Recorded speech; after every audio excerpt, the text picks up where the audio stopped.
Welcome to Armchair Expert, Experts on Expert. I'm Dax Randall Shepard. I'm joined by Monica Lily Padman. It's Thursday. Hello. This gentleman that we talked to today is one of my favorite people to ever play basketball. Oh, so kind. Oh my God. Metta World Peace. Metta World Peace, previously known as Ron Artest. If you've not seen Malice in the Palace and you've got time, pause this right now and go watch it. Yes. It's so fucking good on Netflix. But I don't think it would be hyperbole to say that Metta is a total champion in the mental health space. Yes. Like, just a brave, amazing guy who's kind of opened up to everyone and I think helped so many people. Yeah. I'm fascinated by him.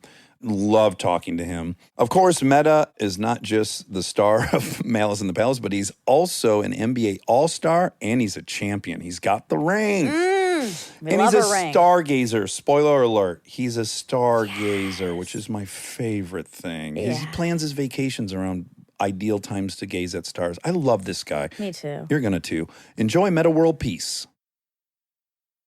We get support from Quince. So we've been talking about Quince a lot lately, and as we head into fall, it's the perfect time to reset your wardrobe with their amazing pieces. I think it's so fun to do when the seasons turn over to just spruce up your wardrobe with a couple specials, and Quince is the place. Totally. We're talking organic cotton, Mongolian cashmere, tailored chinos from just $60. Premium fit and quality you'd expect from a luxury brand designer. I love Quince. You know, I like it understated and subtle, and I like stuff that has high quality. And Quince checks all those boxes. I love a lot of stuff from Quince. Honestly, they have incredible premium denim, which is very important for fall. It's pretty much all I wear in the fall is denim. And Quince has such a good selection of quality denim. Their stuff is so versatile, timeless, and built to last that you just grab every single day without thinking. Right. And all of that for 50 to 80% less than similar brands. They go direct to ethical factories, cut out the middlemen, so you get all that quality without overpaying for it. We love that. And they do way more than clothes. They have bedding, cookware, bath essentials, travel must-haves, same deal, and great quality. Upgrade your everyday. Download the Quince app for app-exclusive offers or go to quince.com/Dax. Get free shipping on your order and 365-day returns. Now available in Canada and the UK too. That's QUINCE.com/Dax.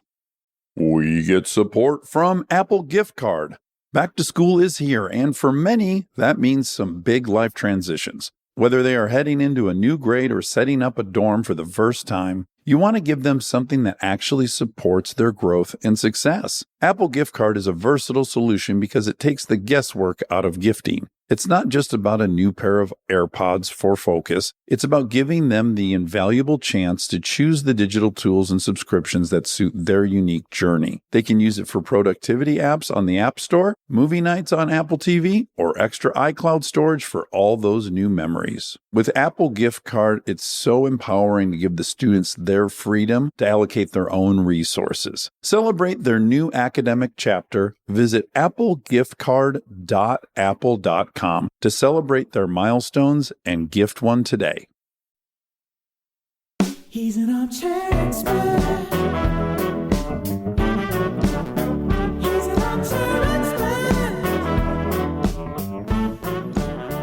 He's an armchair expert. So I've been feeling shittier about myself this week. Why? About your height? Because I'm so little. I feel like a little tiny baby Well, boy. Dwayne is your height. Yeah, he's probably He's a little taller. Inch and a half taller. No, he's shorter than you. How tall are you? 6'4" and a half? I'm 6'3". Oh, okay, he's an inch and a half. Yeah. And how tall are you? 6'6". But you're also a beast. Not Look at anymore. The come on now. Come on. Look at the width of those shoulders, Monica. I know. I see used to it. be, and now I'm just like too much width, growing stomach width. It is weird though, huh? When you're used to burning fucking however many calories you burn in a game or practice, and then you just shut the lever off, right? Shut it off. Exactly. Yeah. And so like when that happens, does it cross your mind like, I got to add something to my schedule that's going to like replicate all that output? When you first retire, you're still in shape, right? Yeah, The day after you retire, you're in shape. Yep. Just had practice yesterday, right? Yeah. Then A week passes, 2 weeks, a month. Yeah, maybe I should work out today, but you're still in shape. It's only a month. Yeah, you can glide on that You a can go out bit. on that, right? Then it gets to a year. Like, oh, something's really interesting happening here. I've never looked like this. Yeah. Then you get 3-4 years removed, and I'm like, whoa, something happened. And it's two things. You're also like aging. And aging. Yeah, what are you, 39 or something? 42. Yeah, 42. So like things are slowing down, and you couldn't have ever even thought about what you ate for the first 30 years you were alive. I used to eat fish sandwiches for breakfast from McDonald's. Oh yeah, baby. You know, the little cheese is always in a different spot. Fillet of fish with some fillet of cheese. fish. Yeah, It's yeah. always like in a different spot. Yeah. Sometimes it's like out the sandwich, right? Yeah, fillet of fish for breakfast, just Yeah. to prime the pump. Just that, you know, I'm hungry. I'm going to practice. Yeah, and then at night, what would you eat? At night, I would normally get, a dinner, something. Right, you'd go somewhere nice. good. But for breakfast, it was like whatever. After practice, I worked so hard, I would go to fast food immediately. Which my favorite thing was the chicken sandwich from Burger King. Oh, my baby! God! That's That's our very favorite. Isn't that special incredible? sandwich. We call it the rectangle sandwich. Oh, Yeah. And my you got to get goodness. extra mayonnaise on that thing. Oh, baby. That's the greatest chicken sandwich. So good. It is. And why is it a rectangle? I know, right? We had this experience. We started talking about the rectangle sandwich, and then we missed the rectangle sandwich, and then we're like, let's get the rectangle sandwich. So we made a whole thing of it, and we made the mistake probably of ordering it on Postmates. So it had a little time before it got to us, and we had asked for extra mayonnaise. So by the time we got there, the lettuce was busted. It was rough. gone. Yeah, the lettuce had turned. Did you like the Whopper? I like the Whopper, but I prefer a Big Mac. The Big Mac is, it's on another level. Pro tip, you already know this probably, but you gotta say extra cheese, extra sauce on that Big Mac. If Right, you right, do right. that, it's a whole other sandwich. I never did that ever. Oh my God, I pray that, of course we want you to stay in Yeah, shape. yeah. But I let's, probably won't be going to McDonald's. okay. But you'll be in a pinch someday, We all get in a pinch. Sure. Please go extra sauce, extra cheese. It's a whole nother gear. Do you have a program now where you like, fuck, I gotta kind of watch what I eat and I gotta exercise? And if so, what physical exercise are you willing to do? Willing. I don't want to get hurt, so that's one thing. Right? Yeah, your knees are probably pretty banged up. No, knees is good. Okay, you had Yeah, an I'm good. ACL though? I had a meniscus. Okay, so he had an MCL, and they said Yeah. you were going to be out for 7 weeks, and he was playing 12 days later. 5 days. 5 days, sorry. It was a meniscus, which is not quite an MCL. Look at the honesty here. I would never want to come back in 5 days after the MCL. Okay. You're asking to never play again. Okay. But it was pretty impressive, actually. I'm trying to paint a picture of you as like Wolverine or a vampire. Oh, right. Yeah, I where you actually just probably healed. was. So knowing you don't want to get injured, what does that leave open for you? Like light swimming? Yeah. Swimming's great. But my wife wants me hiking. Like, we hike now. Okay. So I didn't want to hike for the first, my first 2-3 years. She's like, let's go on a hike. Let's go on a hike. I'm like, no, hiking's for Yeah, say people it. who Say hike. it. Say it. I'm Say not it. a hiker. Hiking's for people who hike. Yeah. But now I'm like, baby, you want to go on and hike? What part of the city do you live in? Sherman Oaks. You're in Sherman Oaks, so where do you hike there? Well, I'll go to Topanga, Okay. which is a great hike. Yeah. I did the Encino hike the other day. It's an easy hike. Okay, I didn't even know Encino had a hike. Really beautiful. You got to try Griffith Park. Really? You hike up to the observatory. I want to say a couple things about hiking for people who don't want to hike like you. It's humbling the first time you hike. You can be in great fucking shape, but hiking's such a weird, specific mix between like almost weightlifting and cardio because I agree. You're lifting your body up this really steep vertical incline. But I would say this hike for me, if I would leave my door and put the pedal down, like hike pretty fast, I can be back in about 55 minutes. For me, that's ideal. Right. I think it's 3 miles. And then when you get to the top, you're at the observatory and you're looking at downtown LA, downtown Century City. You can see Pasadena on the Wow. other side. I got to try that one. You got it. And if you feel extra energized, your woman's like spurring you on, you can then go above that to go up towards the Hollywood sign. Have you been up there before, the Hollywood sign? Yep. I've been once in my life. What happened? I just seen the horses up there. Oh, yeah, I think I have seen. Yeah, it's really You nice. rode horses up there. No, I didn't ride the horses. I was but going to say, I can't see you on a horse, but continue. it's a different world. I was doing something, might have been like a Jimmy Kimmel skit. And I'm like, this is a different world. It's like horses and like barns and like, Yeah. like, I think someone was killed up there. Well, they found a head. A man had decapitated somebody down in, I want to say, Koreatown, and then boy. dumped Brought the the head up by the sign. People The head hiking was to up the sign, there? yeah, they found the head. That was only like, what, 3 years ago? Yeah, it was not 4 that years long ago. Yeah. I like it. I like chaos. So the fact that there's 2 mountain lion that live across the street from my house, P21 and P22, people have surveillance of a lion in their backyard. Oh, wow. I like that. Also, Keeps you on your toes. you find a head up there every now and then. I was like, okay, things are happening in Griffith Park. Like, stay So awake. they named the mountain lions? Yes, Yeah. P21. And they're protected? Presumably, yeah. I don't think you can. But we don't know. They're just roaming. Look, 60 Minutes did a whole story on P21 or 22. Wow. And what's crazy is I think P22, it came from the Santa Monica Mountains. Mm-hmm. So it crossed the 405, then it crossed the 101 to get here. And then he was just hanging. And they're like, he'll leave eventually because he's got to find a female. Well, some female crossed the highways. And now they got a litter up there. It's a love story. Very dangerous, huh? Yeah, but they Yeah. can, like, sometimes they find a head and they can feed on that. And- They probably did. Hey, those are some vicious cats. Yeah, would you be excited to see that and be like, I'm going to wrestle that thing to the ground? Can I guess at this answer? All right, go. He'll fuck with a ton of stuff. He's not fucking with a cat. Because it's so outside of your world. I'm ready to go to war with a cat. Okay. Meaning, if it was to attack me, Yeah. I probably won't say, oh, no. No, you'll fight back. Yeah. I probably would fight back. Got an idea. So what I'm going to do, because it never happens, I never want it to happen, I'm putting my left arm out. This is incredible. You and I are about to be twins. So I'm putting my left arm out. Yes, you are. It's going to get destroyed. And then a foot. Okay. And I want it to focus there Yes. while yes. my right hand just to work. clobbers it.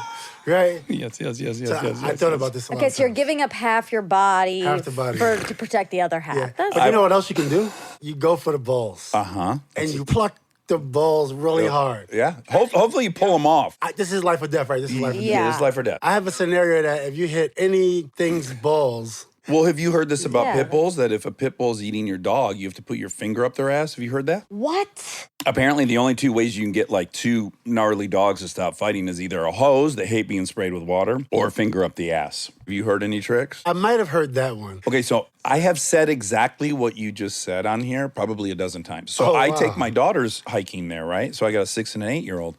And the whole time I'm preparing to fight P22. And I always say, left arm, offer up the bait. Give him something juicy. And I remember reading a story about an old man in Africa. He was like, I want to say he was 80. It made world news. He got attacked by either a cheetah or a leopard. But, you know, their tongues are like sandpaper so they can get all the hair and everything. This guy pulled the tongue out of the cheetah.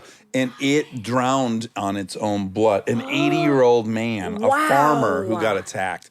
And I was like, That's mental smart. note, maybe pull the tongue out if necessary. My ultimate goal with the mountain lion in a life or death situation is to get its tail. Because if you get a hold of the tail, now you can swing it, and you can break its back on a tree. But you think you can lift it? Fuck yes. I'm deadlifting like 400 pounds. I my can God. certainly life or death. You got to get quick. Again, you've given it the arm, so it's distracted, and you fucking find that tail, and now it's on. So if you can somehow duck, Okay. and then as it passes you, because it's dumb, Yeah. Right? Yeah. then you get the tail in slow mo, you get the tail, and then right away, Oh, wham. then you start swinging and swinging snap and its swinging. back. Throw it somewhere. Yeah. Should I ask Metta my riddle that I came Yeah, up that's with? what I thought you were going to do. I've thought about this so much that I've even created a riddle that I decided I know the right answer to. And it's not a riddle. Well, we'll let Metta decide. Okay, here's the riddle. You are in a 10-foot by 10-foot by 10-foot tall cage, and there is a male lion in the cage, and you have 30 seconds before it wakes up. What do you do? And I'm in the cage. You're in the cage. It's a male lion? It's a fucking male. It's a 500-pound lion. I think you got to rip his balls off. Oh, that's really good. You know what I hate to say? What? You probably gonna have to use your teeth. Oh, God.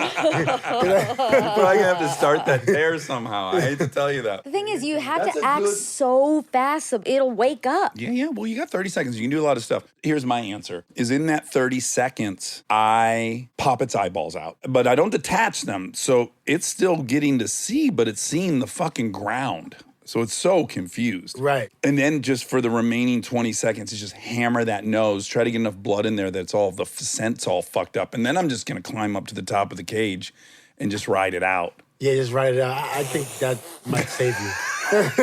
There's a chance that might save you. So it sounds like you kind of agree with this approach. So if the balls is good, if you can get them off, and then it's over. If I was in that situation, that's what I would probably focus on.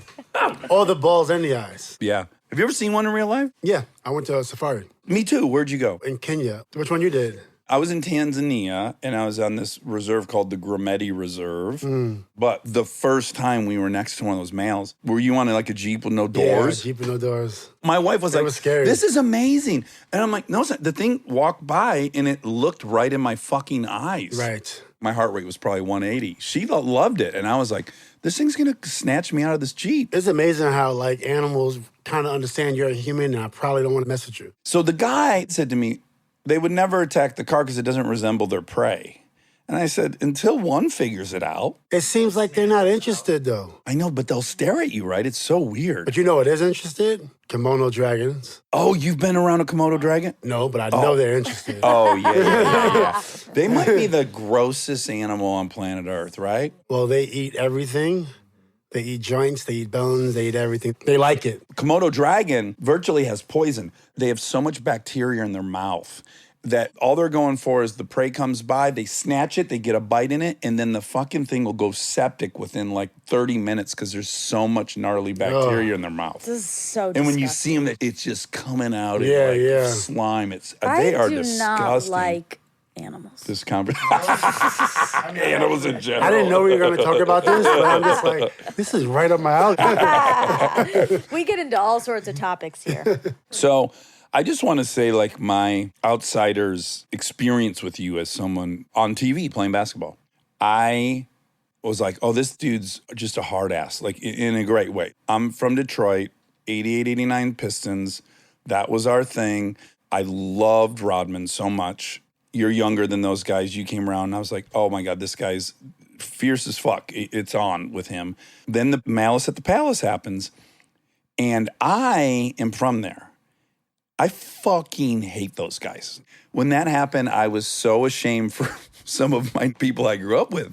And I got to be honest, I loved the outcome of it. I was like, yeah, that's right. You fucking get in the cage and see what Yeah, get in the happens. cage, Yeah, see what get, happens. and get It's true. dropped. But then they also suffered. Yeah, we saw Well, that. Yeah. that's part two of the story is like, first I'm just into, there's a lot of psychology going on behind those dudes chucking shit at the players. It's crazy. For me, justice was served. Like, oh, you picked a fight you couldn't finish and it got finished for you.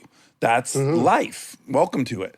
So I love that. I then saw probably the documentary about you first. Quiet Storm. I watched Quiet Storm, then I loved you. As someone who's been engaged in mental health exploration for 20 years, so much trauma. Then he's in that situation. Now I felt terrible about it. It went from, oh, look, the right victors were the victors to, no, some fucking victims got forced to defend themselves as they've had to their whole life. This is so much sadder. This thing that I witnessed that I loved was actually pretty heartbreaking, especially knowing how much you were trying to keep it together at that moment At of that your time, life. yeah. And then to see Untold and to get yet another angle of it and the whole experience. And I think the Untold is so great. People should watch that.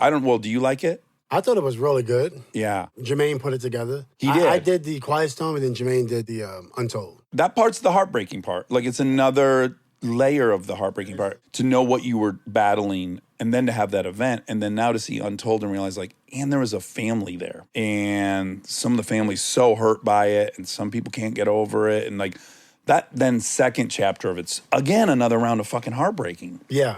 I just think that fans cannot be hitting players, you know? No. That's like the moral of the story, right?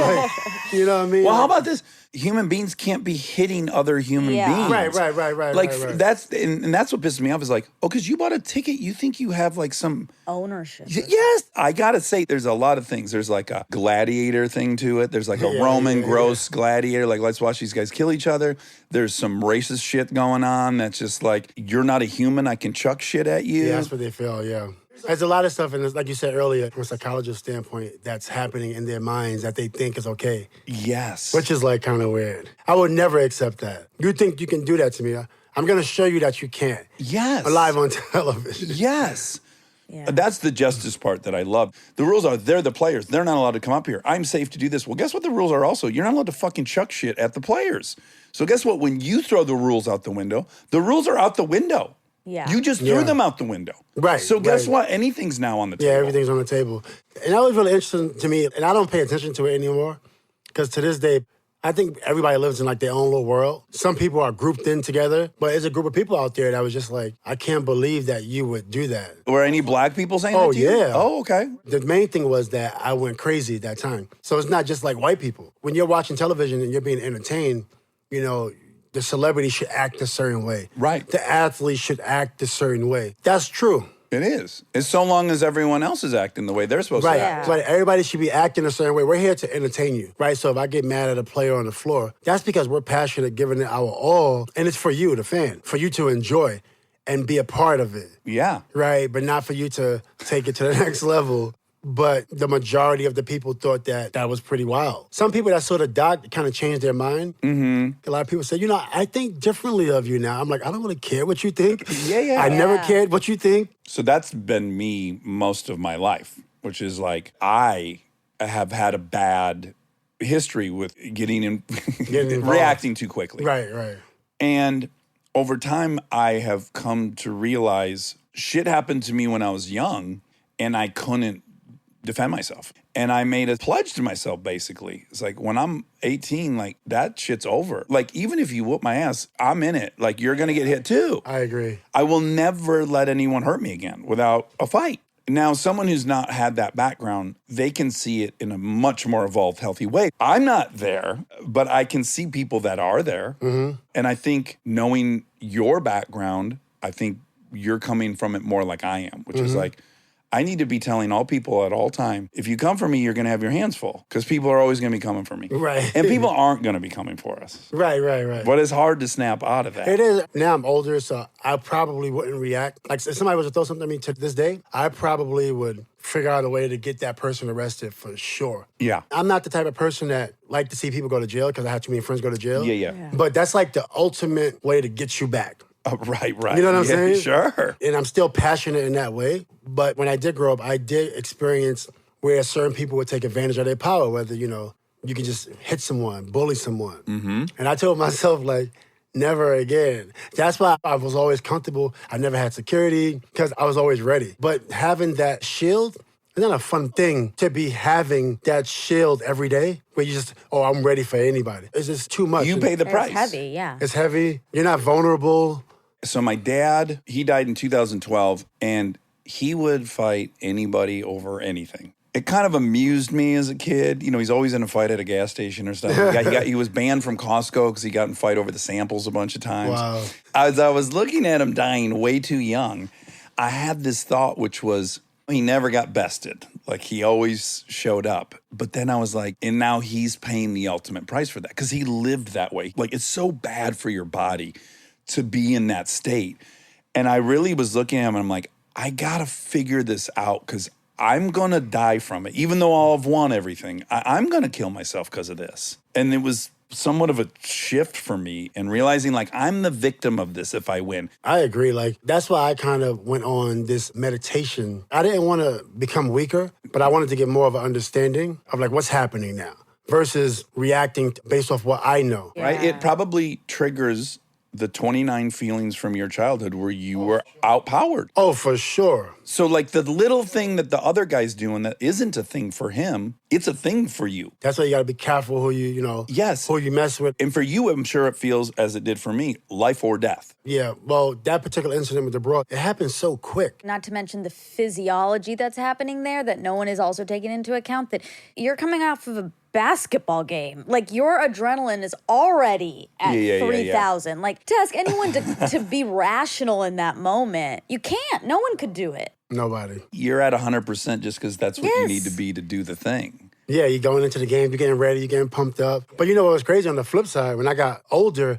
I started to, it was reversed. Before I was listening to like Mobb Deep, I listened to Eminem. So I'm getting ready for this game, listening to Slim Shady, Brain Dead like Jimmy Brady, right? Yeah. Or Mobb Deep, killer music, right? I'm ramping up. I get into the game and I'm up. I'm ready to go.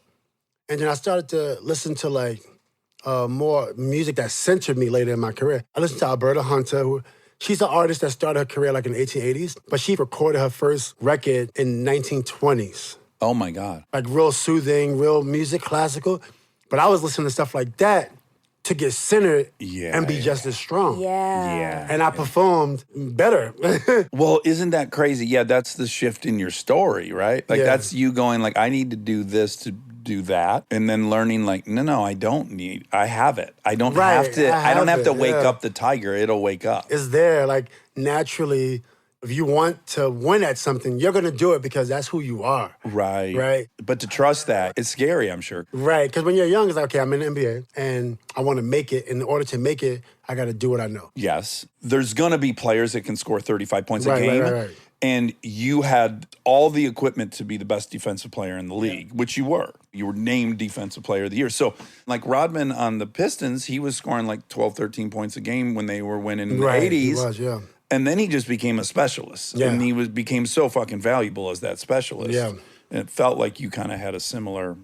It was similar. He was an amazing defender. He was a really good wing defender, a really good rebounder. Later in his career, he became just a rebounder and not really scoring the ball at all. I was good on the wing, defending, good post defense, and then I was also a go-to guy on offense. So it was like just a little bit different, but he was a way better rebounder than I was. Yeah. My career average was, what, 5.5 rebounds? Yeah, he averaged over 10, I think. Over 10. Yeah, he's a monster. Yeah, but emotionally, I think we were kind of similar. Yeah. I always wanted to play against him. Yeah. Well, I got to tell Man, I always wanted to you play never against him. played against him. No, I wanted to play against him because I just wanted to compete against Rodman. That would have been yes. like, because he's just so crazy, and I just wanted to play against him so bad. I'm But glad to hear that. I was close. I was right there. He retired 1 year before I got there. Oh, man. He's the other guy I have fallen in love with through these documentaries where I'm like, Yeah. oh, my God, this guy's fucking story is so heartbreaking. I'm sure you've watched the docs on him. Yeah, What is for the sure. 30 for 30 one? That's, Yeah. Yes. And Did that- you see it? yeah. Yeah. The part where he goes to, I guess, Oklahoma or Arkansas, wherever he plays college, and he's living with this white family, and he's saying, occasionally she drops the N-word, but they weren't racist. And in that moment, I was like, the racism was so fucking bad that wasn't even racist. Like he couldn't even see Like it. he couldn't see it, and it breaks my fucking heart. Like here's these people that are supposed to be being so kind to him and loving, and they're also doing that. It's so twisted. They actually came across looking really well in that doc because everybody make mistakes in life. No matter what it is, it could be anything. But when you admit it, that's why I liked it. Versus like on our documentary, those guys didn't admit anything on Untold. They were just assholes. right. They were like, right. well, I didn't do it. I didn't start it. I could have beat him. He caught me. I wasn't looking like, Yeah. Oh, that's hey, we're true. beyond that. Yeah. Right? Just Yeah, like yeah, admit yeah. that you came on the court. But in that documentary, even though what they did was wrong, I like the fact that they was there on camera That's true. That's true. and owned up to it. Like, that's very important. That's a great point. Their behavior didn't shock me or anything. It was my sadness that for him, that little amount of kindness, you could have written anything off. Like that's how little kindness he had been shown in his life. Yeah, his life was rough. And like how soft he is Yeah. in that interview versus the persona and just seeing the difference of like, oh, this is who he is versus the armor. The armor, yeah, that he's putting up and showing Yeah. everyone you can't hurt me. But then you just see this like human. He was suffering. He's quite hurt all the time. He was. That's why I represented him all the time. I wore his number, 91. Oh, really? When I got in the brawl, I was wearing number 91. Oh, okay. I didn't know that. I was just doing it to honor him. I wanted to win a title in his jersey. That was my goal. Stay tuned for more Armchair Expert, if you dare. We are supported by Auto Trader. All right, if you've been putting off car shopping because it sounds like a whole thing, buying your car online on Auto Trader makes it way easier, really. You can shop tons of cars online, compare prices, check financing and trade-in options, all from wherever you are. And if you want to start online and go to the dealership for a test drive, you can do that too, really. What I like is the flexibility. Start online, finish at the dealer, or the other way around. Your info stays with you, so you're not starting the process from scratch. Plus, you're working with local dealer listings, so you've got real people helping behind the scenes. And when you're ready, you can pick up your car or have it delivered. Really. Buy your car online on Auto Trader. Really. This episode is sponsored by BetterHelp.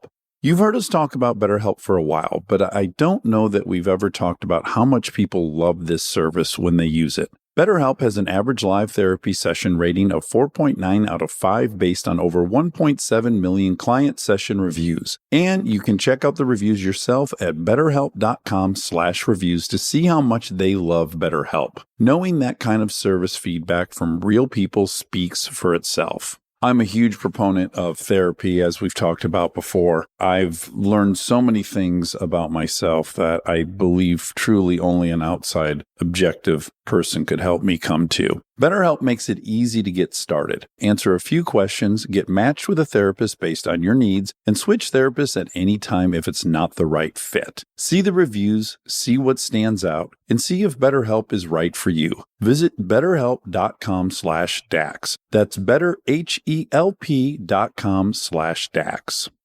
Thank you to our presenting sponsor, HP, for supporting this episode. Parents, you've got enough on your back to school list right now. Ink cartridges do not need to be on it. They just don't. The HP Smart Tank printer uses a refillable ink tank and comes with up to 3 years of ink included. It's the last printer you'll ever need. To learn more, search HP Smart Tank. This episode is supported by Helix. All right, let's talk about something we both really care deeply about: sleep. It's the most important thing. I've had my Helix mattress for years now, and I genuinely think it's one of the best investments you can make for your home. Mine still feels just like it did when I first got it. Well, that's the thing. It's not one of those mattresses that caves in after 6 months. These things are built to last. And I'm a side sleeper. I ordered a side sleeper and I get hot, so I have cooling. And I can't tell you how much more comfortable it is to be in there not sweating and tossing and turning. Cooling is really important. I've read that you're supposed to sleep a little bit cold. So I also have cooling. And they have over 20 models, so it's not a one-size-fits-all situation. You just go take their quiz and they match you to what actually works for your body. Plus, they've got cooling upgrades, which heading into summer, non-negotiable. Truly. Go to helixsleep.com/armchair for 20% off. That's helixsleep.com/armchair for 20% off. Make sure you enter our show name after checkout so they know we sent you. helixsleep.com/armchair.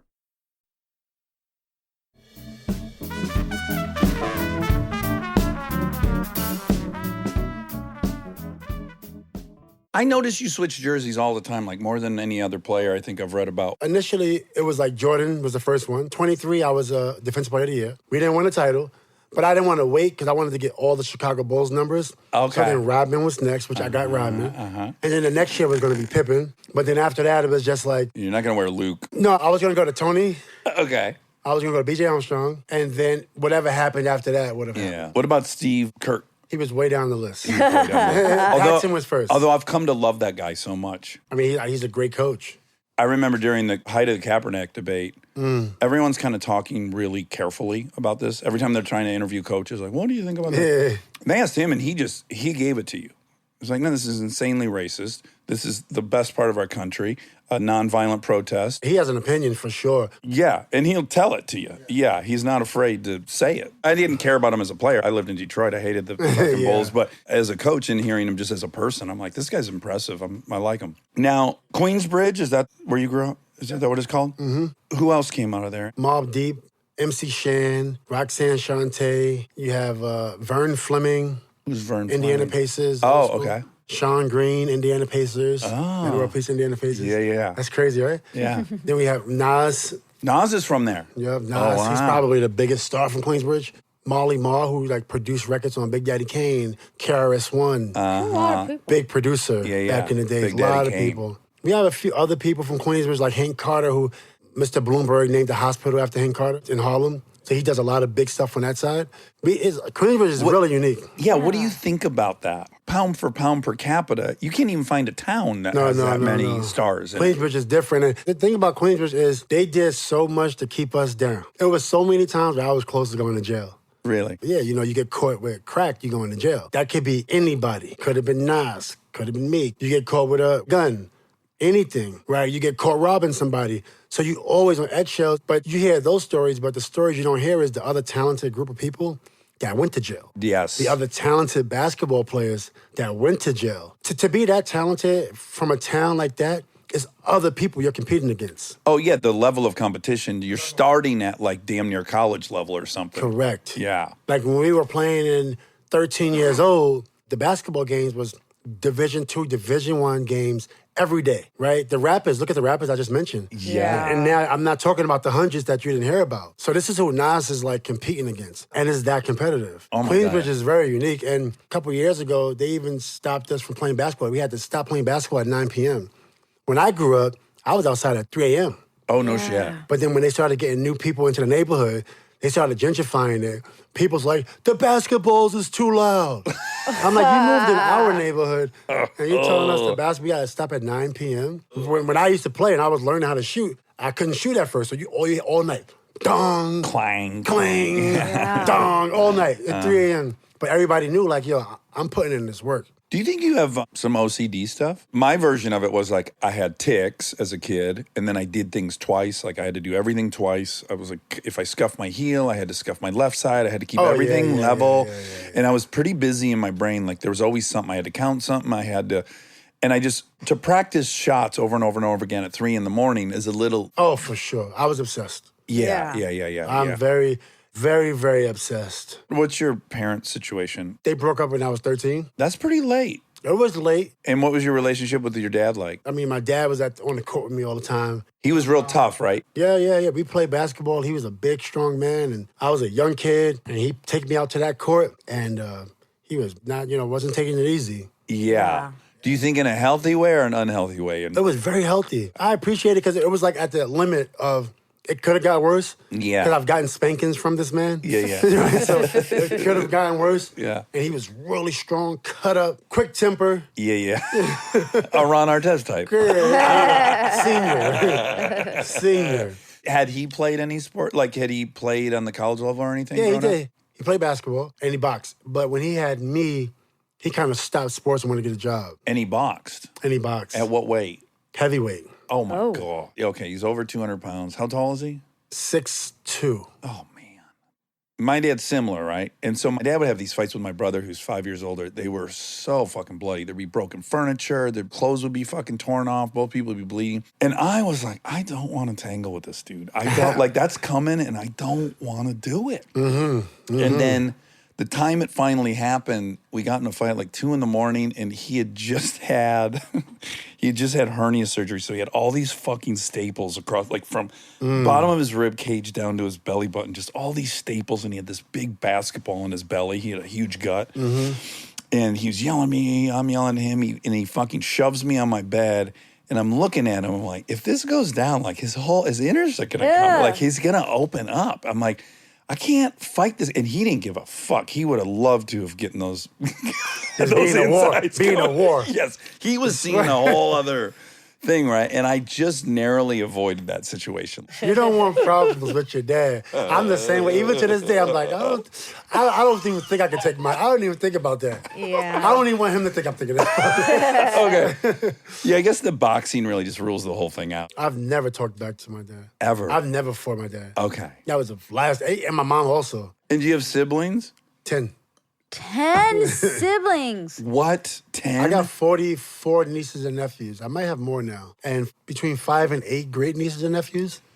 No shit. Yeah. We're a family. We make babies. Yeah. Man. Yeah. My one sister had 8 babies. Oh my gosh. Another sister had 3. One of my sisters had 3 babies with the same guy. Then the rest of us are just like, Patching together here and there. Yeah. playing puzzles. Do you ever have like a family reunion? How many people are We there? did one family reunion we had. It was insane. It was in Indiana, my Indiana house. And it looked like, what was that movie that we love? The kid movie. We had the big house party. Crazy, out of control house. X, something X. Yeah, Project X. Project X. That's what it looked like? Yes. Like Project X. It was insane. Is addiction prevalent at all in your family? Nah, no addiction. The only thing my family was, my auntie was in psychiatric ward. My little sister, she was also in the psychiatric ward. Then my brothers was on medication, not in the ward. Then one of my little brothers in psychiatric ward. So it's mental health that's really what's plagued. Yeah, and I think what it is, for sure, chemical. I was diagnosed with depression, anxiety, and stuff. I had an outlet. Right. Yeah. You know what I'm saying? I was always active. I did have a quick temper, but I was always active. tag, football, baseball, sports, friends. Yeah. Never was type to stay in the house. You have like crazy energy level. When I was young. But I did, what my mom did for me was send me to a social worker at 13 years old versus typically my parents would send you to a doctor. What was your behavior at that time that they were worried about fighting? Yeah, I was fighting a lot because, somebody might, I don't think I ever started a fight, but like when this one kid skipped in front of me at the lunch line, I was pissed. All they did was skip in front of me, I wailed on them. It was like stuff like that. This one kid was picking on this girl, wailed on them. That seems she was just my nice, friend. though, yeah. It was kind of nice. But it wasn't like... Well, all these things are like, they're complicated. Yeah, It's complicated. Yeah. And then in kindergarten, I got suspended in kindergarten, preschool. Every single year I was in school. And you were enormous. In kindergarten, I was the same height. I didn't start towering until I was like 13. Okay. Then I was like, I just shot up. Yeah. That's actually when I kind of stopped fighting because I was like, you can't beat me anymore. Yeah. You know what I mean? Like, guys want to fight me. I'm like, I'm taller than you. So when you went to the social worker, what was that? It was great, man. Everybody had a different issue.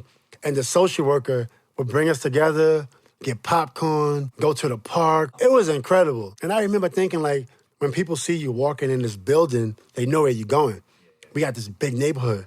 Oh, you going to the crazy house, right? So you would go different ways so people wouldn't see you and go in there. And then we get into the room. We're there for a couple hours. We might watch a movie. Hey, so how was your day today? It was just beautiful. Yeah, it was a place that you could, like, talk. People would ask you about you and It changed how my you're life. doing. All my other brothers, my older brother went to jail for drug trafficking.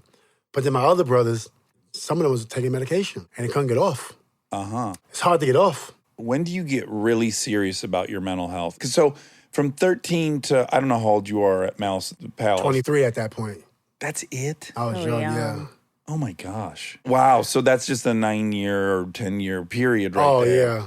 And so at what points in that 10-year period are you aware, like, oh, I have something going on that other people aren't wrestling with? The whole time, or? Oh, I didn't know when I was a teenager. Right. I just thought that I was a tough kid. Then I think the other dynamic in the neighborhood is the violent dynamic. Can I add, you saw a kid at 12 years old get stabbed I didn't see it, but one of our idols died in the basketball game. at a He got- YMCA game, right? Yeah, he got the table leg. They threw it. There was a fight, and they broke the leg through it. Went to his heart. He died right in the court.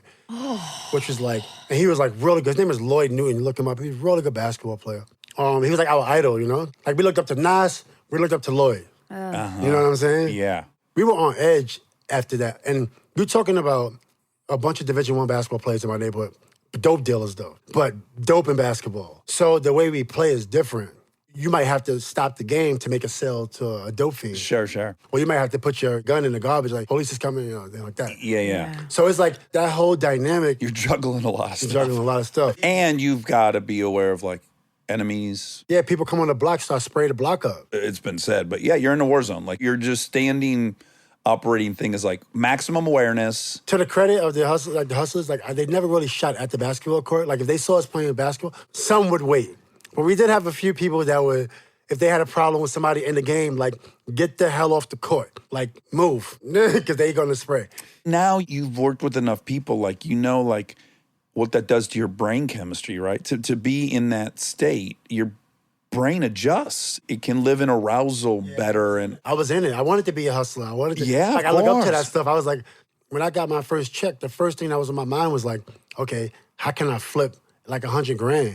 Yeah, of course. Because right. before we was only flipping like 1,500. And I remember talking to myself, I'm like, oh my goodness, what the fuck am I thinking? Like, I'm making money already. I remember talking to my friends and like, y'all have to stay away from me. You know what I'm saying? Yeah. Because I'm going to keep coming back to this neighborhood, but we're not doing this anymore. That's a whole nother dynamic that I was struggling with. And then right before I went to college, my brother goes to jail for drug trafficking. So then he was like my protector. So I knew like I was okay, but when he went away, it's like, okay, if anything goes down, I got to hold myself down. Right. Until my brother come home. There's no one, looking out for you. You know what I'm saying? So it was like so many different things. But then when I was 21, I got a nervous breakdown in Chicago. Just walk me through that. Like, where were you at? What were you I was doing? driving to a game, wintertime, dark early, and I pulled over and just nervous breakdown. Start crying. I let it all out before I got to the game. And then when I stopped crying, I went to the game and it felt good. But then before that, I was drinking a lot. Because I was just trying to forget about stuff. Yeah, of Yeah. course. You know, like, it's just drinking, but that doesn't work, right? I feel like drinking, you should do it when you're happy, right? Well, it is a depressant. So if you're already depressed, it's Yeah. definitely not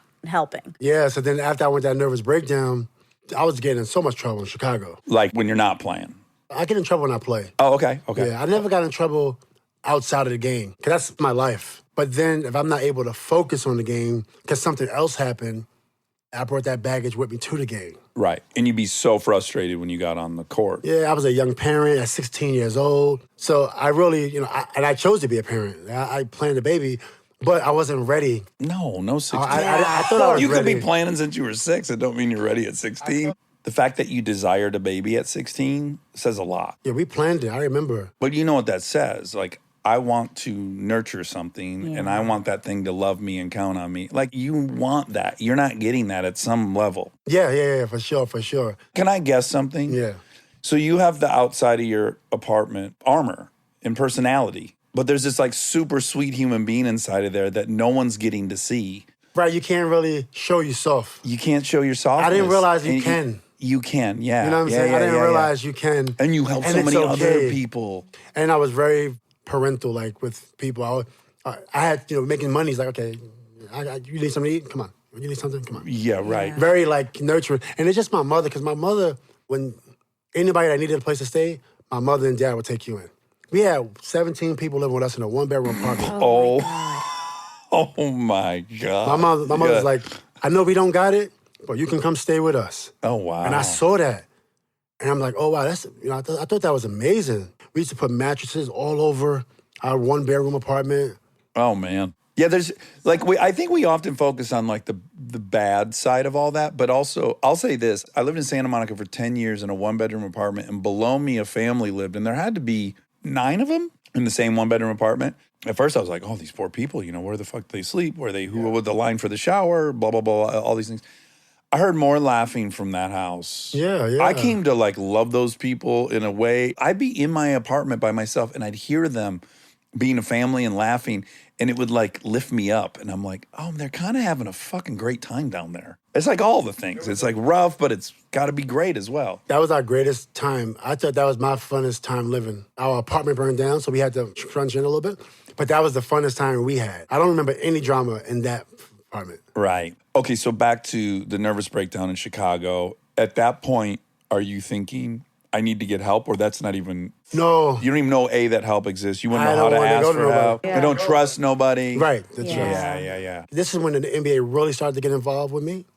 Way before people know that the NBA was involved with mental health. Right? NBA always been helping me out a lot. And Chicago was helping me out also, the Bulls. I played for Tim Floyd and Bill Cartwright. So they was always like keeping it under wraps because you don't want people to know, hey, Metta World Peace had a nervous breakdown around our chest at the time.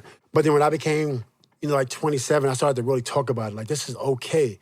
Like, talk about what you're going through so people know that you're going through something and it's okay and you're going to get through it. So that's when I really started to speak out. I was young and I was really championing it and wearing it and being proud about it. Yeah. Because I can't fault myself for going through what I went through as a child. No. I'm not going to feel bad about that. No. Yeah, you didn't sign up for Yeah. that. When did you start getting like help that started changing? What was like the most powerful aspect of the... I had many different therapists, but I think the most powerful one was the one that was teaching me how to meditate and teaching me how to breathe.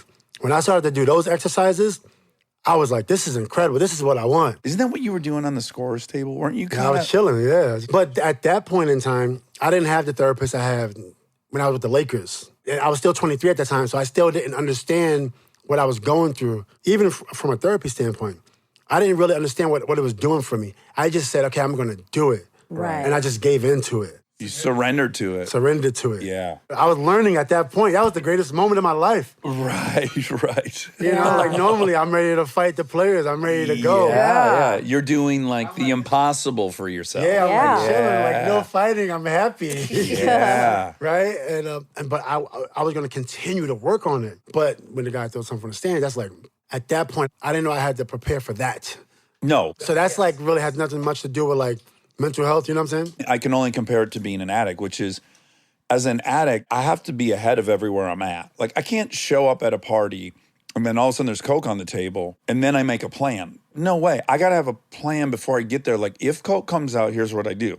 If all this shit, it's not like that anymore because it's been Right. years, but your plan was probably, This is an important game. This Yes. is playoff shit. It's going to get heated. Yes. When it does, I'm not going to do the thing because I can't get thrown out, blah, Yes. blah, blah. I'm prepared. You had a game plan. I know. And then the game plan Shit. was going pretty well. You're on the scorer's table and you're kind of like executing the game plan. It wasn't going But you incredible. hadn't prepared for the knucklehead in the fucking 8th row. I never throwing. even thought about that. No, Yeah. why would you? Yeah, why would you? Yeah. I never even thought about like somebody throwing something at me. Yeah, of course not. Like you had prepared enough what you would think you prepared enough for to get through it, knowing yourself. And I still had that edge, but I was trying. My whole thing was when you play the game, do whatever it takes to stay on the floor. Because the season prior, Richard Hamilton elbowed me like kind of in my groin. The refs didn't see it. I elbowed him in his face. Sure. And this is one game to go to the final. I get flagrant foul. Game's tied. Oof. They hit 2 free throws, score a point, go up 4, win 4, go beat the Lakers in the finals. So when I saw that, I had to look in the mirror. That's got to be rough. Yeah. That was rough because we was the best team in the league. Well, what's funny is, when you're a fan, because I've watched all this, I've had people I was in love with, and it would happen to Rodman all the time, right? Because you'd be like, man, stay in this game, man. I know it feels so important, stay in this game. And on the outside, that's what you're thinking, like, please don't have a meltdown now.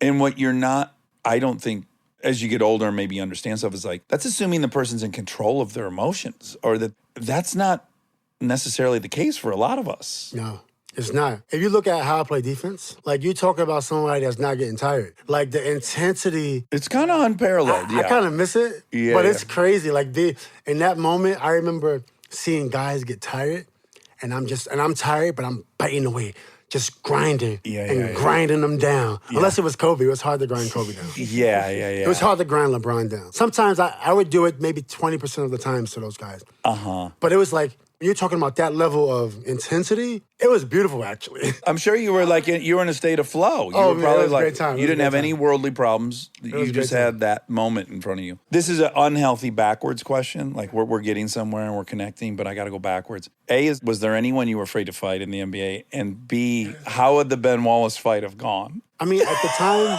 This is totally it's hard- counterproductive. no, I know, right? It is. But it's kind of hard to say because, like, the Ben Wallace fight is something people are intrigued in. Of course, because Ben Right Wallace now, is a beast. honestly, I would never fight right now. Like, but back then, I was really upset because it wasn't like I was scared of Ben Wallace. It was just that at that moment, I remember getting a flagrant in the finals. So it was like, whatever, like, I'll take it. Yeah. Whatever. I was prepared to take that and be the guy that never fought Ben. Well, that's what Rodman got great at, is he actually would push everyone to the point where they were going to swing, and then he didn't.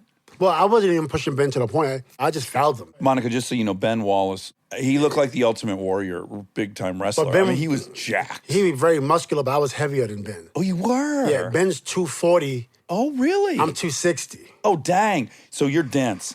But he had the show, though, man. He had his body looked incredible, though. But that's why, I was, the last person I'm worried about is somebody in the NBA that's not as heavy as me. That's true. And I'm just as strong as, like, damn near everybody in the NBA. Yeah. With the exception of Shaq. That's And Yao Ming. Stay tuned for more Armchair Expert, if you dare. We are supported by HP. If you're a parent or you know one, like I do, or you can help take care of kids, you already know what August feels like. It's not summer anymore, it's the pregame.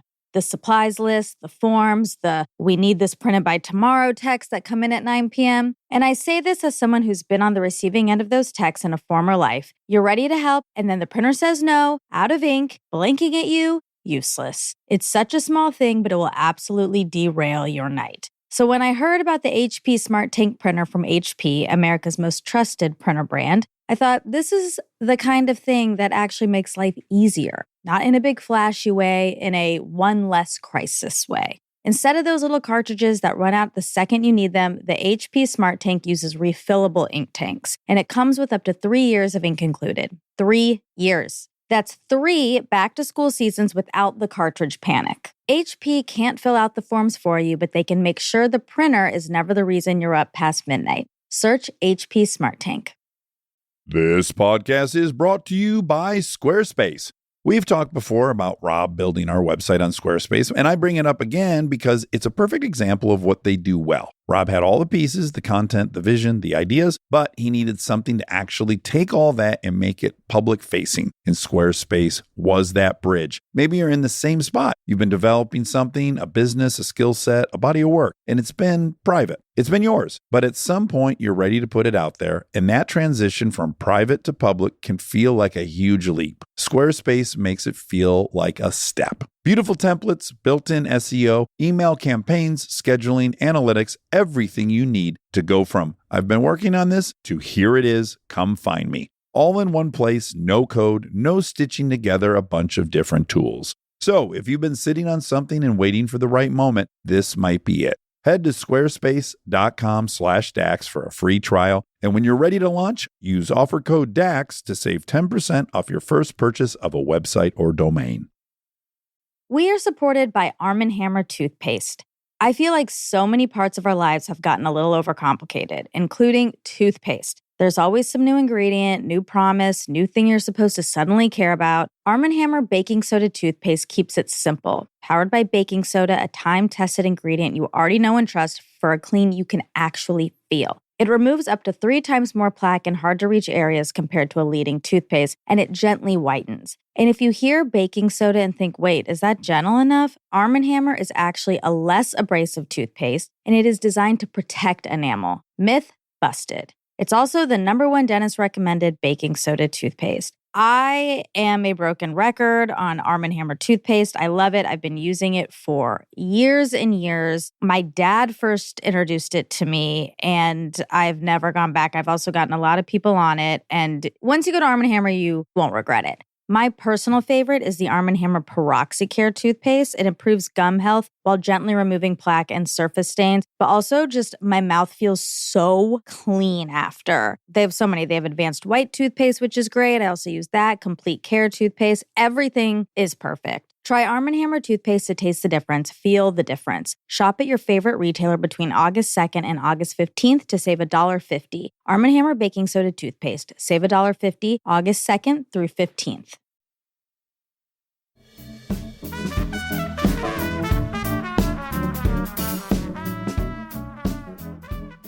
So really quick, just let's diverge in basketball porn for 1 second. Covering Shaq, you did that. Did you ever do that? Maybe for one game One game. in my life. And it's just, there's nothing you can do, right? He's There's nothing you can 330 pounds. Not one thing you can do. Maybe more. He can just walk right through you, right? There's nothing. It's like an elephant. It's like a fucking gazelle guarding an elephant. You know what you can do? The league did it. They changed the rules. Because he would take 2 That's steps. what it took the whole league to change to stop him. Right. Took the whole league to stop him. And then what was it like defending Kobe? Kobe's just mentally tough. He had your energy level too. He just I didn't know he did. I thought nobody did. He did. Like, if you saw the documentary, Jermaine says nobody has the intensities run a test. You know, I prepared for this, that no one will outwork me. Yeah. And it was showing, but until I got with the Lakers, I'm like, oh, wow, he is a hard worker. Yeah. He is crazy. Yeah, he's nuts. I always want to be the craziest and the hardest worker. Well, and the other thing you kind of got to give him credit for is like, your environment made you tough. He was in Europe and shit. He somehow found all that toughness just in his heart. Nah, but his dad's from Philly. Okay. But he was raised in Philly too. Okay. My dad's from Philly, and that's a rough area. So he knows what it is. But Kobe was shocked you because he was so cute and he was so young and he was so talented, so much finesse. But when it was time to throw down, he always threw down. But the thing about Kobe is his family's very tough. So it was definitely points in time where he had issues with his family, uncles, cousins. Right. And he's from Philly. Yeah. But he putting all that into the game. His dad is professional. So anytime he probably was going to act out, his dad was probably there to say, hey, son, you're messing it up. Right. Take all that and put it into the game. Like I tell my son. You have a son that's in the NBA now? No, he got one in the G League and one that was at UCI on scholarship. But now he's at USC for cinematic arts. Oh, okay. Really smart How kid. fun to watch that. Yeah, it's really smart. But he's really intense with education. He attacks it. A's, graduated at 15. My other son is also like really aggressive. But I would tell them, put it in the game. Don't worry about anybody that's trying to fight you. You know what I mean? So I'm giving them a different knowledge. Right. Store it up and unleash it there. Yeah.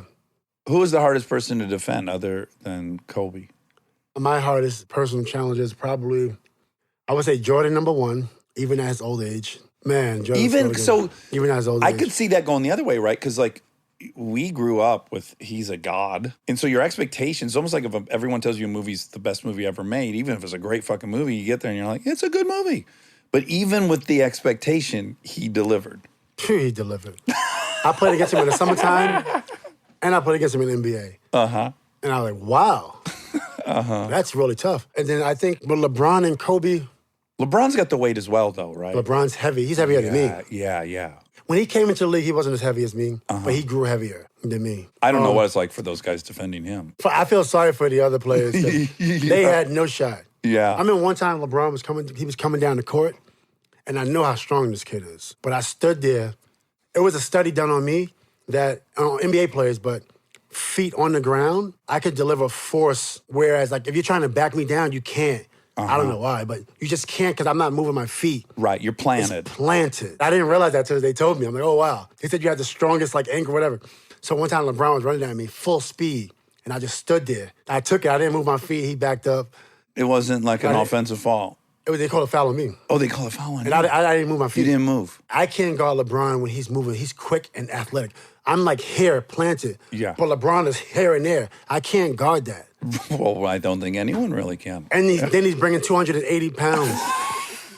Wow, I didn't realize it was that big. Oh, he's a huge. monster. Wow. He's a different He's monster. a monster. Okay, so I gotta assume like when you change your name, it's like a declaration that I've kind of passed through something, and this is where I'm now going. Is that safe to say? When I changed my name, I was like, yeah, I passed through a period of time. And then I said, oh, wow.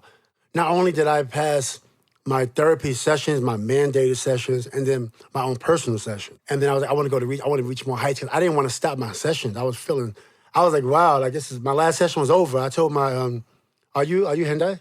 My parents are technically Hindu, but we're not very religious. Okay, my therapist is, as I was asking. Oh, my she is, therapist. yeah. So, Very peaceful religion. right, absolutely. Yeah. And I met her, came back as a Hyundai. Yeah, yeah. Ah. So I'm like, hey, let's keep doing our sessions. I wanted to reach higher. Like, where else can I go? And then that's when Metta came. Yeah. I studied Buddhism Yeah. and different things like that. Then I became Buddhist, kind of dropped my other religions and turned to that faith. I really love it. And then that was more to give myself an identity that I can get back to, that I know who I was when I was a kid. Yeah, before know? everything else. Yeah, before the armor, before all that Yeah, stuff. yeah. Who was you when you was young? Yeah. What did you want to be? Yeah. I remember wanting to have fun, like basically like a kid. yeah. Not wanting to fight, not wanting to be in violent trouble, you know? Get back to that. Don't let nobody set the narrative. And then now it's like, and keep going. Then you get introduced to like Tibetan music. You get introduced to singing bowls. You get introduced to stargaze. You can't stargaze in New York City. No. You don't even know that it's this many stars. Go to Pennsylvania. Yeah. Go to Death Valley, Joshua Tree. It's like, oh, now I'm connected. Can I even more. recommend a place for you that Colorado? blew our fucking mind? Hawaii? Sedona, Where's that at? Arizona. They say there's like Vortex. like energy vortexes there. We went there. We're like energy vortexes, whatever. And we Who went? I was shooting, so we brought like two families. We rented two big group of houses. friends Yeah, and- like maybe 15 to 20 of us. It was so fun. And every single night, the sun would go down, and we were on this road that no cars came down. We would all go out there and lay on the asphalt. It'd be warm from the day. And we just lay on our back and look at the stars for 2.5, 3 hours. was so and it was better than incredible. any movie we had ever watched. We were like, I can't believe how I'm going to try that. fascinating I'm this going to is. try that. Yeah. I'm telling you, the fucking stars in Sedona blew our mind. I go stargazing for my birthday, every birthday. Oh, really? And my birthday's tomorrow, so I'm going to Wait, that. whoa, your birthday's gosh. tomorrow. Happy Oh my God. birthday. I'm going to 43 Joshua tomorrow Tree, or 42? So you're going to Joshua Tree. Yeah. Last year was Death Valley. Okay. Nice. Yeah, it's good stars out there. Good stars. I'm going to try Sedona. Oh my God, it'll blow your mind. Imagine if you've never seen that. It's people that have never seen that. Yes. And it's only a drive. It's not expensive. Right? It's free to look at the sky. It's free. Look at the sky. Really makes you feel very small and human and know your place in the world, which I mean, is lovely. yeah, right? Yeah, it's a great way to achieve humility is like, oh man, we're a dot. Look at all these dots. We're one of the dots. We're this tiny. Oh my God. And we think everything is We're so everything. goddamn important. Yeah. Yeah, I know. It's true. It's true. I imagine having you as a someone be so hard because even like the way you're attacking the Buddhism and everything else, like you're just on fire. You're like fucking top speed. I'm on fire. And if you don't have something to devour, I imagine you're in trouble. Like you got to have good stuff to devour because you're that way. You're passionate. Yeah, and yeah, it's true. I need to put this towards something, and putting it towards nothing is not good because then it's just bad. Like you don't energy. have the luxury of being lazy. I don't think you can't. If you just sit around, you're fucked. Yeah, I do not. Yeah, because I even if really you're don't, even sitting, right it's got to now. be intentional. Like, oh, I'm sitting to meditate, or I'm sitting to watch the stars. Like Sometimes I need a break. So I do enjoy those moments. Like, I might watch YouTube, might watch boxing. Yeah. I might play spades. Oh, we love spades so much. That's what we're doing at Joshua Tree. It's a spades trip. No way. I swear, I just all found couples out. in spades. Hold on. That's what we're all doing. we do. That's Literally That's all our We play friends. spades probably 30 hours a week. Our whole weekend is spades. I just read some basketball players got a spades tournament. Dwayne Wade. Oh my God, he was just fucking here. and I Dwayne, didn't yeah. ask him It's to get called invited. Wade Spades. I'm gonna It's fuck. the greatest listen thing to me. ever. We have to join that. You're gonna. Will you get you're us not in? gonna believe what you see when I join this. Let's play. Oh, Can we I'm play? No, telling let you. me tell you something. My friends are coming here from Canada to play spades. No, we in. I would travel the world to play. Oh, we in it. That's Wait, can we all do it do. and do, like, Do a you play with tournament? jokers and too high and too low? Yes. Okay, Okay. that's the only way to play. Everybody got different rules. So what's your rules? What's our rules? This how we playing? Okay, let's play. Well, let me drop one on you. I want to see if you like. And maybe you already play this way. If you're down by 200, you can go blind nail with one card pass. So you and I are down 200. We're playing against Monica and Rob, and we say we're going to go blind nail. And then you got to bid first, whatever you're going to say, we're going to get 5. And then after all the bidding's done, if I'm going blind, I take my highest card, I slide it to you, and you give me your shittiest card to help me with my nil. I don't mind that way. It's fun. We incorporated that like 8 months ago. It's kind of fun. Right, 'cause I never heard of that rule. Yeah, That's we a just rule. invented it. We're like, oh, let's Oh, yeah, try that's what this. spades is. That's what spades Yeah. is. Yeah, we had Yeah. read that people do that with 2 cards. We tried it with 2 cards. Yeah, It's That too was fucking too easy. easy. It's That was too too easy. We're like, this is Yeah. that's a gimme. But you can still get totally fucked over with one card switching, and it can even out the score pretty quickly, and then that's You get people- angry. a bummer. People get addicted the first time they play. Oh yeah, Me. The first time you're like, I'm never dropping this game. You can't. It's truly. I can't believe you're amazing. into spades. My screen time is mostly spades games. Yeah. This, what app do we use? We use a. I don't like the app. I like playing in person. Me too, but I do if I'm on the Yeah. toilet. Sometimes you'll pull out the The spade. people coming from Canada, they probably play euchre as well. All I know is that they play spades. Okay, that's all that Tomorrow matters. we have. So I'm having a lunch at my house tomorrow, and we're gonna set up a spades table. Yeah. Come if you want. Yeah, And then yeah, we're yeah. going, and then we're going to Joshua Tree. But literally, Fun. we went to Hawaii. A group of us. All we do is play spades. Yes, we do the Us same too. Literally, fucking we're on thing. the beach just playing. We got a fucking board that's magnetized, and the cards have Yeah. some magnets so that they wouldn't blow away in fucking Hawaii. Where did you get that from? Our friend Amy. Amy got ordered it because Yeah. we knew we got to be playing spades the whole time. We was in Canada at a winery, and we brought the cards to the winery. They was like, "You ready?" Yeah, everyone crazy. just has them in our purse, just like at You're any moment. addicted. I'm Oh, telling fully. you, I haven't been this addicted to something since cocaine. Like, it's all I want to do. It's so cool. 'Cause I always tell people you don't need money to play. No, Yeah. right? It's already competitive. Yes. You don't need no money. Totally. Within our pod, we now play for countries. So, like, if we are playing, we'd be playing for Lithuania. Lithuania, and so we play 2 out of 3. 2 out of 3. Whoever wins, we get like a. A pin on the map, and there's 180 countries, whatever it is. And So we're once all going the- for world domination. once the countries are won, then you'll start invading, like Lithuania versus Germany, and then I'll pick up Wow. Germany, and it's ultimately we're going to try to do world domination with spades. We got to do it. Yes. We got to do it. I cannot believe you're that into it. That's love that. incredible, and I'm furious I didn't fucking bring it up to Dwayne. I know. We love it. Oh, me too. And my wife used to be like, "Why you play spades so much?" And she is addicted. Yep. Yes. Yes. Chick, can we play some spades? I know. That's we're always trying to get at least 4 people together for hanging out so that we can play. Oh my She's too God. competitive. I don't play with my wife. No, you know what? That's not true. Oh. I play with my wife. You as your partner? I can't let her play with like certain family members because she takes advantage. Her energy is like real competitive. So I gotta play with her to show her like you're not that good. Oh, you gotta I bring gotta, her down. yeah, I a gotta peg? bring it down. Okay, so what's really funny is in our pod, there's basically 5 families. There's 5 sets of adults. No one can play with their spouse. Like, no one plays with their spouse as a partner. It's, We can also not play. but as although we've partners. just started playing together, We're and trying it's to going enter well. back in, but we have had so many major Oh, fights. the worst. She'd be like, "Why'd you bid 6?" And I'm like, "Because I had fucking, I go through the thing. Yeah, I'm we so get sorry angry. it didn't work out." Or But- like, why did you throw the king? Because I only have one. I can't say it Yeah. right now, Yes, but I have yes. one. Exactly. This is the only That's funny, man. We gotta have another podcast about spades. No talking, right? That's part of the fight. I hate talking. Yeah, no talking. I hate talking. But some people in the group don't hate talking, and then There's like a level of talking I'm comfortable with. And Spades language. yeah. Now, look, I don't want any cheating. Like, here's the worst crime I'll make. You tell me what your reaction would be. It's like, someone leads something, my partner's going to go, they're thinking for a long time.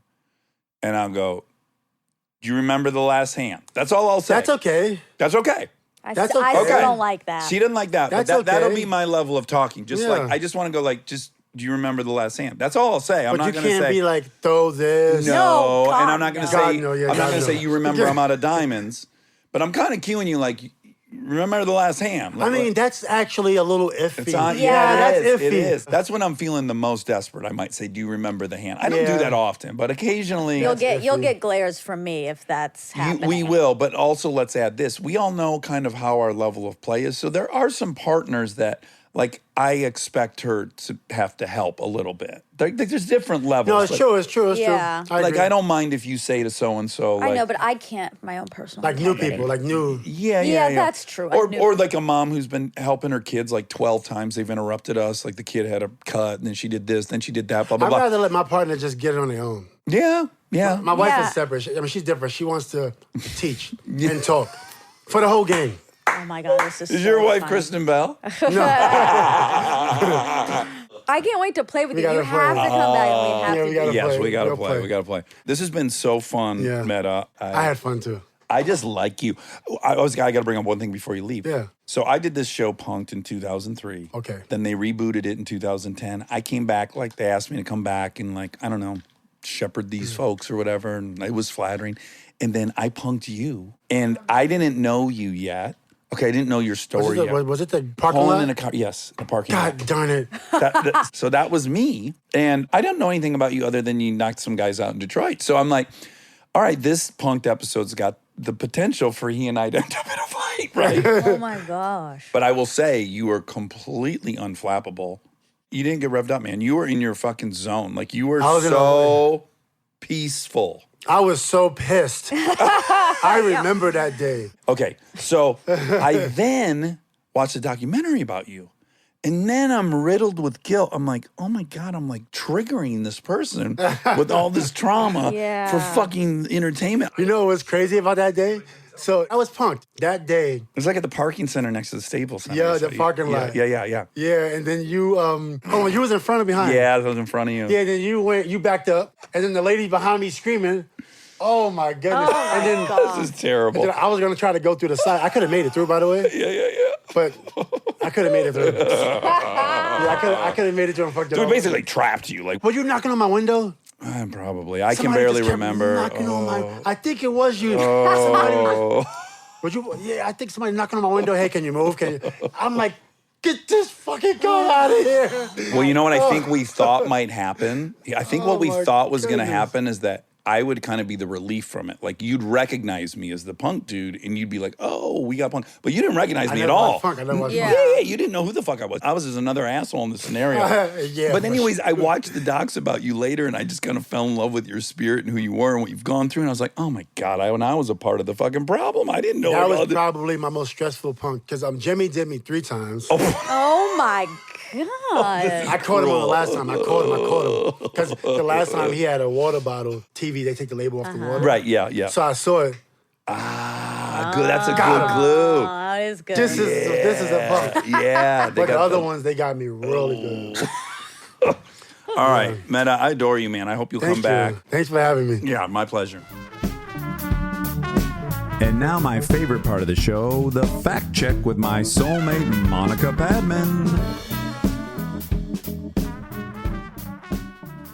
Yesterday was the Super Bowl. Sunday was the Super Bowl. Yes. Hit me with your thoughts. Halftime show, insane. End of the game, insane. Really fun to have a home team in the game. Yeah, it really was. I take that for granted. Like, I don't really care, obviously, Sure. on a daily basis about football. But This was a triple whammy for you. yes, like, I can get invested in my home turf. Well, Matt Stafford, let's start there. Yep. Quarterback for the Rams and was quarterback at Georgia when I was at Georgia. Go Dogs. Go Dogs. It was just nice to see Matt Stafford's jersey playing for my team again. I know. I liked it. And that the Super Bowl was in LA just to begin with. That would have given us a different interest. And then you add Yes. that our team's there. And then you add that your quarterback's there. It was nice. Okay, so for me, the highlight was the halftime show. I think I Yes. could do 45 minutes on the halftime Do show it. right now. Okay, I was laughing uncontrollably, crying, dancing, yelling. Yeah. Oh my God, just the fucking notion that all those kids from that neighborhood, blocks away, growing up in South Central or Long Beach, fucking oppressed welfare kids, all that shit. Yeah. Standing there, ruling the fucking world. I was like crying. I'm like, oh my God. And then even Eminem, fucking white trash. Get up there, son. Yeah. All of them fucking owning it and owning it because their souls are so beautiful. Yes. The forgiveness for them to be there after the shittiness of the Kaepernick NFL's reaction to that. The resilience. Yeah. It was like the most triumph. I was watching it going, Black artists are the best treasure America has had for over 100 years. Yeah. Forget the brain trust. This is the spirit trust of America. 100%. I agree. Oh my God, it was so beautiful. transcendent. Yeah. Oh, it was such a moment of power. I just loved it. And fucking Mary J just Oh, fucking ripping that shit up in the middle. I know. And then you should have heard me when it occurred to me that fucking Anderson .Paak was playing the goddamn drums on that song. I thought about you. Oh my God. Yeah. I lost it. Of course he found his way into there. Of course he was invited. Yeah. Oh, He's the next gen of this fuck. exact thing. California. It was a emotional time. I think that's the best thing I've ever watched on television, that halftime show. It was definitely the best halftime show I've ever seen. As you pointed out, it was similar to the time I teared up watching the Olympians on the airplane. It was a what are they called? Not a flash mob. Yeah, it was kind of similar to a flash mob. It was Olympians on a plane who did a choreographed They were dance out of doing, nowhere. this is crazy. Yeah. Here's my number. And you cried. Call me baby. I did. It was just really, These really beautiful sweet. people sharing their hearts with us. I think it's nice that you cried over that. It's a scary world when people share their heart, especially those guys. I'm sorry, I got to go back to those guys. Go back. To fucking open up your heart in what was a war zone in the 80s. It's that much more impressive to me. Totally. Yeah, I agree. I mean, this is a huge ding ding ding because this is Metta World Peace. I know. It feels really, So really like we planned it. It's in line.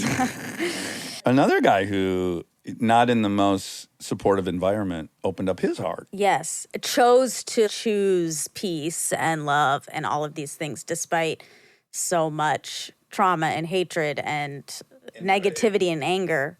And to think of all the places that there's stigmatism against mental health, the sports world's got to be the roughest. Yeah, for sure. Because it's the roughest to be openly gay. It's the roughest to, all that Yeah. kind of stuff. Exuding fucking strength. Yeah. It's hard. I know. It's so impressive. Okay, so I do want to, because he's been on the show, I want to shout out Josh Hutcherson, who happened to be at the party I was at, and he was the only person there who was rooting for Cincinnati, and it was really sad. I felt really codependent about that. Sure. And then he lost, and then this was the worst. So he was like, depressed. Like Yeah, it was yeah. really sad. He's from there. I mean, he's like Is he? See, I was 20 miles over the border. So, Okay. yeah, he lives in a suburb of Cincinnati, but in Kentucky. Not lives, but grew up. Got it. I Yeah. was like, I know he's from Kentucky from our show, so Yeah. I couldn't remember why the connection. But anyway, he was depressed, and his wife was like consoling him. And then we do all this betting at these games. So there's a bet that I won't explain where you win money first quarter, second quarter, third quarter, fourth quarter, and the fourth quarter is the biggest pot. Sure. So Cameron came up and was like, Josh, you won the $160. And he was like, oh, great. Like he got happy again. Yeah. And then turns out it was another Josh. Oh my God. But it was like a lot of highs and lows for him. Okay. Well, you know what we said? We were like, let's just give it to him because Josh Elwell had left. Yeah, fuck him. The other also, Josh- we'll send him 160. I'm saying this is a very easy to solve problem. I know, but it was also just like, Insult to injury. yeah, and Salt in the wound. not funny, but Funny. like yeah. cosmically funny. Unavoidably funny. Yeah. Yeah. But I hope he's doing good today. Well, I went over to someone's house quickly after the game, and this person had a female friend over, and she was from France. Oh. And of course, I came in like exuberant with the halftime show and the spectacular sack at the end Yeah. and Cooper Cup. Other than Brady in a Super Bowl, I don't think I've ever seen a performance like that from a fucking offensive player. Like, they just were finally like, yeah, fuck it. I don't care if you put 9 guys on him. He's going to catch this motherfucker. Yeah. And he did like 75% of the time. It was incredible. So I walked in there so hot, like just on fire for all those things. Yeah. And I just glanced at her and I realized this is so weird to her. Yes. I mean, Of course. Of course it's crazy. it's so silly. Like, it was a game Yeah. in the strictest sense of it. And I feel like I was in a land battle and we were victorious. That's what it does. That's what sports do. It's so fascinating It what it does is. to our brains. It's an excuse to get very tribal. They say it's like a great exercise of tribalism, like one of Yeah. the, not destructive versions. Speaking of great sports stories, I just revisited Moneyball. For the fourth time Well, in the last couple weeks? I hadn't watched it. Then I watched it a few days ago. Then I've been watching it every day. Yeah, right. Whew, boy, is that movie good. I mean, it holds up. Everyone is so good in it. Jonah is so good in it. Good job, Jonah. Chris Pratt is in it. Oh, who's not in it? Brad BP. Pitt is in The it. big dog's in it. It was crazy. And it's just like so heartwarming. I just love a sports story so It's much. so good. Oh, you watched it maybe because of Mike Schur? Because he had brought it up in the interview. Was that the inception? I don't know, maybe without me knowing subconsciously, but it Yeah. popped up Even on my crazier. thing. And then I was like, oh, I'll turn that on in the background. And then I was up. One of the players from it just died. Jeremy Jambi. Oh, no, So he's a it's probably huge trending player. because of that. That's... Oof. That's rough. That's rough. I have a technical question for you. What is the time horizon for us saying it holds up? Because that movie wasn't that long ago. Like, you can't say, Oh, really? what is it, 12 That's years? a good- this 10, is a- 10 years ago? 2011. Yeah, so, it's like 10 years ago. 11 years. We can't say that, like, Hurt Locker held up or Really? Avatar held But, up. okay, but cinema is changing so fast. Well, it's gone away. So, yeah, in that sense. It's changing so rapidly that it does feel older. Yes. That genre went away. Yeah. The mid-budget drama without effects, not a comedy. Yeah. That did disappear. That's now our television we watch. That would be a TV show now. That would be a Right. 10-episode limited series. Well, I guess, and also because it was a time when we were watching long movies. We accepted long movies. Our attention spans weren't as tiny as they are now. Like, that movie's long. It's like 3 hours. Is it? It's really, well, it felt... It felt like it. That's not the greatest. Oh my God. 15. 13. I am 213. That's still long for movies now. Okay, listen, I am just having a realization. Real-time realization? I should have known this. I can't believe Aaron Sorkin wrote Moneyball. Yeah. I didn't know that. Oh, yeah. That's why you love it. The Sork Doctor. Wow. Yeah, AS. God. I just love everything. You're right. Everything. Yes. Everything he's written. He can do it. Did you have any favorite commercials? There were a lot of great ones. I think I liked, it was a Michelob commercial with the bowling alley. That was did I see gangster. that one? Oh, do you remember that one? With Jimmy Butler.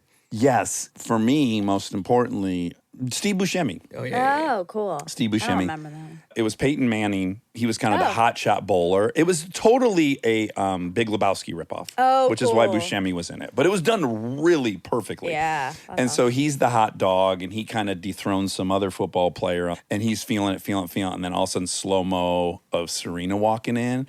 And it looks like Jackie Brown. Like everything's bouncing, the hair's flowing, it's sexy as hell. They killed that one cinematically. That's Oof. fun. That was probably my favorite. What was your favorite? I don't know. Okay. I just didn't know if you had any favorites. But did you see any of them? I barely. You didn't They really were, watch, yeah. you know. What did you do most of it? What watched- percentage of the game did you watch? I watched the whole game. But not the commercials. Well, they're on, but like, you know, it's kind of chaos because everyone's screaming for the bets. So Yeah. I'm just not paying that much attention. You're probably disassociating because it's overwhelming. That's You right. kind of leave for a minute. That's and right. the game's back on, you come back. That's right. How were emotions when it wasn't looking good for? It got really intense. It got really intense in that room for everyone. Everyone got so into it. Like, Right. regardless of your caring level, once it got really dicey towards the end, it was like, oh shit, we all care so much. See, I'm uncomfortable with people's bummed out emotions, and I want to fix them, and I can't. Yeah. And so it's just like I can watch any Super Bowl with a group of people if it's not their team Right. in it. If no but one, the it's stakes. The stakes. I feel the opposite. Oh. Like, I enjoy when stakes are high in a sporting event. Yeah. Feeling like everyone cares about the same thing kind Yeah. of deeply, I like. What was the spread? Do you know? Do not. Either. Well, find that out for us if you would. Facts. Yeah, here's some facts, some meta facts. Meta facts. The decapitated man in Hollywood, Oh, up by the sign? Yeah. Yeah. did they find that person? There's a CNN article saying mystery solved with an arrest. Okay. The discovery 2 years ago of a man's decapitated head near the Hollywood sign began a murder mystery that police now believed is solved. Gabriel Campos Martinez, 38, was charged with the death of 66-year-old Hervé Medellin. Hervé Medellin. Metta World Peace of Being. Whose head and several other body parts were found by a woman walking her dog in Hollywood's Griffith Park. Those dogs will find those parts. They sure They think will. it's food. Yeah. I mean, it is food. Yeah, I mean, yeah. Anyway, so that's a bummer. Yeah. Also, a very ghoulish event to happen across the street from your house. Yeah, I don't like thinking about that. That's what I'm saying. It's like, oh, yeah. I guess in my neighborhood, there's 2 mountain lions that are Yeah. in people's yards. Yep. And they ate a koala bear. There's severed heads are up there. Griffith Park is mixed messages in general. That place should be Central Park. It's like the most incredible Yeah. piece of land right in the middle of Los Angeles. And parts of it are incredible. Yes. And then other parts are a little, I don't think they have their arms around it. I Let's just agree. say that. That's what I'm saying. It's mixed messages because it is gorgeous. The hike is incredible. Yeah. There's an adorable cafe. Train Town or whatever that's called is Travel Town. Travel Town is the cutest with the Travel miniature Town. trains. Yeah. And it's a little, there are patches that are interesting. It's seedy, yeah.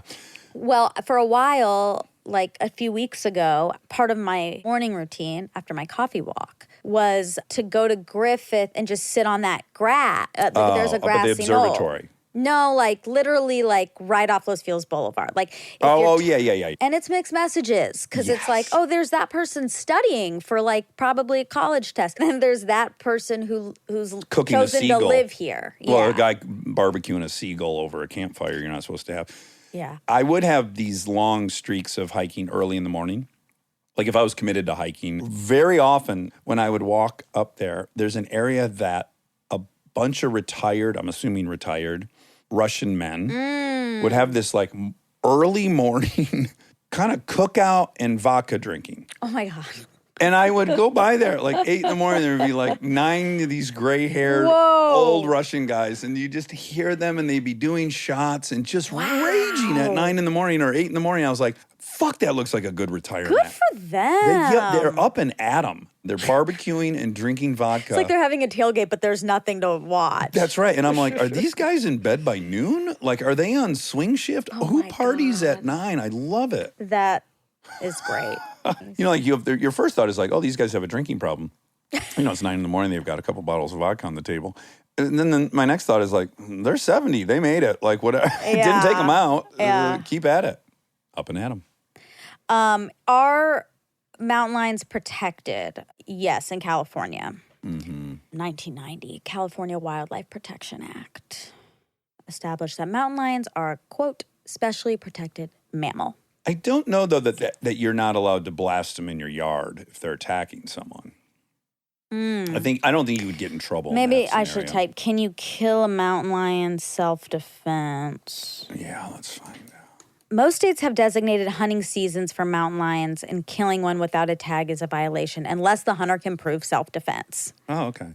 I mean, I think you can always claim self-defense if there's a mountain lion near you. It'd be hard not to be scared for your life. Yeah. Or mostly your children's lives. I would beat the fuck out of a mountain lion. As you know, this is a great fantasy of mine. I know. You Offer love up the that. bait. If I have to remind you. Yeah, remind us all. Okay, so the mountain lion's approaching. It does its textbook leap towards me. I put out my right forearm, offer the bait. Yeah. He's going to latch onto that. It's right in front of your neck where he wants to go. Or she. I don't want to be sexist. Sure. So she locks her jaws onto your arm. And then they're 120 pounds if they're healthy. And now you're going to flip. You're going to rotate your arm clockwise as you're looking at it. Rotate the cat onto its back. You're going to get a hold of its tail. Okay. And then you're going to swing this thing by the tail into a tree and break its back. That is the move. Okay. I'm grateful you said it because in case anyone runs into this scenario, they can do that. But, Don't sue me if you die. okay, but can you revise it for a smaller person like me? Like, I can't do that Why not? because I don't have the strength. Well, a very old farmer in Africa killed a cheetah that attacked him by putting his hand in the cheetah's mouth because all these big cats, their tongues are like sandpaper, right? They have actually tiny little barbs on them so that they can rip the fur off the animal before they eat it. So you can get your hand on the tongue, which is what this old timer in Africa did, and it's a perfect grip.